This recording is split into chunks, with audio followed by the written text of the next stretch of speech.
Hello everyone, welcome back.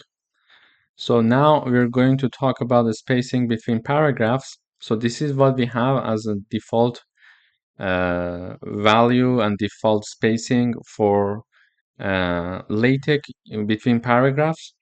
But if you want to have like more spacing, you can have the set length, and you can simply use this line of code to have a larger spacing between paragraphs. So you see that the spacing has increased, and if I increase the value, it still increases. So it depends on what you really want.